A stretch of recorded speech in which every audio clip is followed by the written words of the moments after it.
Hi everyone, welcome back. I'm here with my August wrap-up, and I got through 5, about 7 books, and I'm just going to jump right in here. I want to make this kind of a quick video because I've been making so many videos lately, and I just kind of need to get back to reading, and you're probably sick of seeing my face, to tell you the truth. So, one of the first books I read was Fahrenheit 451 by Bradbury. Obviously your classic dystopian. I was doing this kind of as a reread, read it back in high school. But I was following along with the John Green and Hank Green on the Vlogbrothers channel since they were doing kind of a book club thing. So it was great rereading this again. Always enjoyed it. Gave this one 5 stars. Then I read Croak by Gina Damico. I did a separate review on this one, so you can check that out on my channel. I won't go into all the detail other than it's about a girl named Lex Bartleby. She's kind of a troubled teen. Her parents have had enough with her. She keeps getting into fights at school. And she's sent to live with her Uncle Mort for the summer, hopefully working on his farm and see if that'll like straighten her out while she's out digging manure or something. Only Uncle Mort doesn't have a farm. He's actually a Grim Reaper, and he's teaching her the family business. And it's quite a great story. It's part of a series. I can't wait for the next one. I gave this one 5 stars. Then I listened to about 3 books on audio. One of the first ones by Daniel Kraus. It was called Rotters. Of course, I rented these from the library, so I no longer have copies to show you. This is the book cover, which is actually kind of cool. It's about a young boy who, his mother dies in a car accident, and he's sent to live with a father he's never really known, and it was really kind of deep, disturbing. He finds out that his father is a grave robber, and he kind of ends up following in his footsteps. And like I said, I don't know if I would have enjoyed it as much reading it as I did listening to it. It was very compelling. You couldn't stop listening to it. It's a bit nauseatingly gruesome at times, but yeah, I just wanted to see how deep this character was going to go and how he was going to, a bit pun, but how to dig himself out of this hole. It was very interesting, very intriguing. I gave this one 4 stars. Then I listened to book 2, Gayle Forman's Where She Went. That's the sequel to If I Stay. Again, it was just the YA contemporary. First book was about her, this girl who had been in a car accident with her family, her brother and her mom and dad.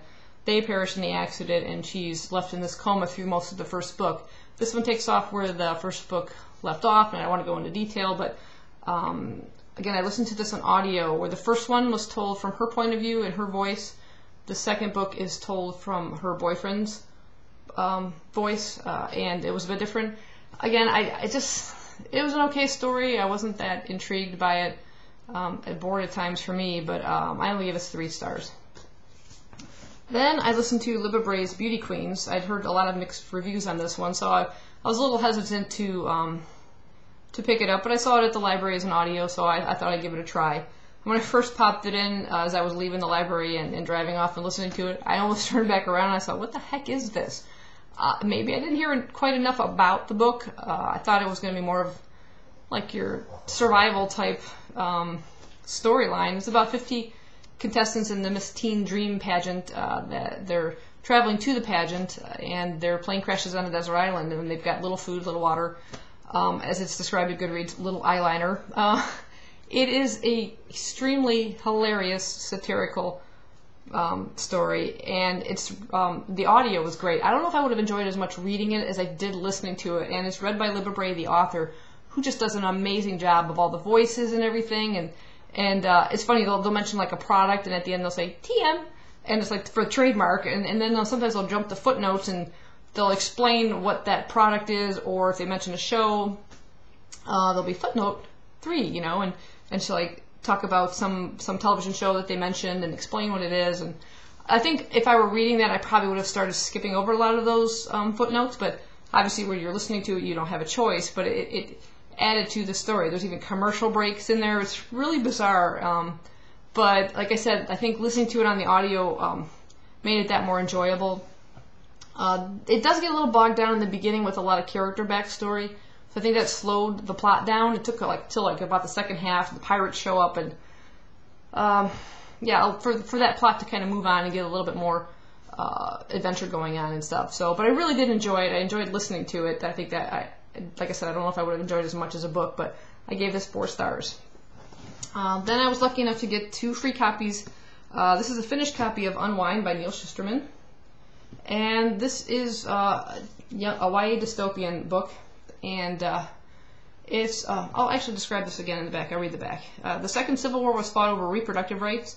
The chilling resolution, life is inviolable, from the moment of conception until age 13. Between the ages of 13 and 18, however, parents can have their child unwound, whereby all the child's organs are transplanted into different donors. So life doesn't technically end.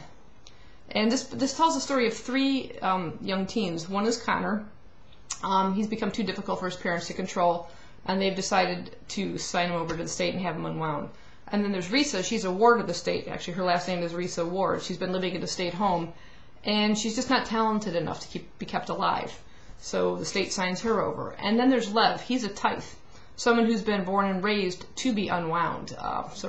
His parents' faith requires they give up 10% of either what they own or what they earn, and in this case, he's their 10th child. So he knows no other life. He's always been raised. He thinks that's part of his faith. And the three kind of all come together in the story where Connor's trying to escape. There's a traffic accident involving Risa's bus. She's on her way to the Happy Jack Harvest Camp. That's what they call where they send the kids to be unwound. And Lev is also on the way with his parents to be unwound. And all three are kind of involved in this accident. Risa takes the opportunity to escape. Connor uses Lev as kind of a shield to get away from what they call the juvie cops. And their stories kind of all continue from there together. And it was just really excellent. I love all the characters and the story and the plot. It's very creepy, the whole unwinding thing. I highly recommend this. I just couldn't get enough of this. I gave this one 5 stars. I also read an ebook in between this. I don't have my Nook with me right now, but it's called Unstrung, and it tells, there's a section where Lev is separated from the other two, and then he returns, and he's quite different. And I always wondered, I said, why did he change so much? And Neil Shusterman put out this ebook to kind of explain what happened to him during there. So Unstrung is that one, and I really enjoyed that one as well. And then the next book, and this just came out, this is an ARC copy, and it's called Unwholly. And of course it continues where the other story took off. I won't go into too much detail other than to say there are some really interesting new characters that arrive. Cam is one of them on the cover, and I don't want to tell too much about him because he's just an amazing character. But I think I like this one even more. I guess I am almost finished. I'm going to count this as part of my August. I should be finishing this weekend. So I've just been so busy making all these videos. It's been kind of driving me nuts that I just want to get back and find out how this part ends. I liked Unwind too because if you didn't want to continue, you could just kind of leave it off at the end of this. It is kind of a complete story. You could leave the rest up to your own imagination, but I would highly recommend continuing and picking this one up. I'm going to give this one 5 stars, and like I said, I haven't even finished it yet. So that's my wrap up for this month. I hope you enjoyed it, and we found some good books to read. Thank you. Bye-bye.